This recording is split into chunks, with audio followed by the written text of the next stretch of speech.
Nenmeni LP സ്കൂളിൽ പ്രഭാത ഭക്ഷണ വിതരണം തുടങ്ങി.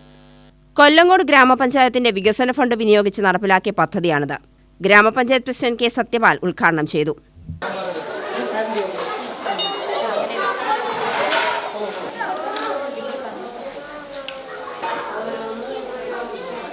ഗ്രാമപഞ്ചായത്ത് ഫണ്ട് വിനിയോഗിച്ചുകൊണ്ട് നടപ്പിലാക്കുന്ന ഏറ്റവും പ്രയോജനകരമായ വിദ്യാഭ്യാസ മേഖലയ്ക്ക് ഏറ്റവും പ്രയോജനകരമായ ഒരു പദ്ധതിയുടെ തുടക്കം കുറിക്കുന്ന ദിവസമാണ്.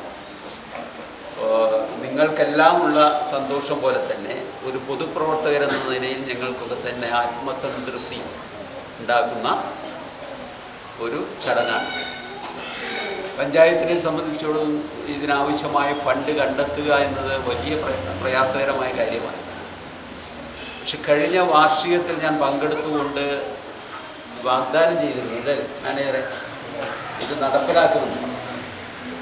ഏതായാലും ഈ ഭരണസമിതിയുടെ കാലാവധി അവസാനിക്കാൻ 3 മാസം ബാക്കി നിൽക്കുമ്പോൾ ഈ പദ്ധതി തുടങ്ങാൻ കഴിയുന്നു എന്നുള്ളത് ഏറെ സന്തോഷവും അഭിമാനം നൽകുന്ന കാര്യമാണ്. ഈ കാര്യത്തിൽ മാത്രമല്ല, നമ്മുടെ ഗ്രാമപഞ്ചായത്തിൻ്റെ ഭരണസമിതി അധികാരത്തിൽ വന്ന ഉടനെ തന്നെ ഇവിടെയുള്ള സർക്കാർ സ്കൂളുകളില്ല എന്നിവിടെ സൂചിപ്പിച്ചു, എയ്ഡഡ് സ്കൂളുകൾ മാത്രമേ ഉള്ളൂ.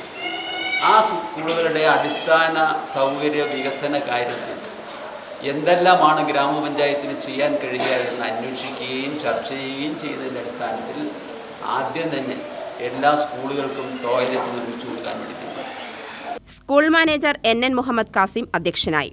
PTA പ്രസിഡന്റ് സിനി, പ്രധാന അധ്യാപിക ദീപിക, ജനപ്രതിനിധികളായ ശിവൻ, സുനിത, സ്കൂൾ വികസന സമിതി ചെയർമാൻ വി കണ്ടു, രാമചന്ദ്രൻ, സരള എന്നിവർ പ്രസംഗിച്ചു.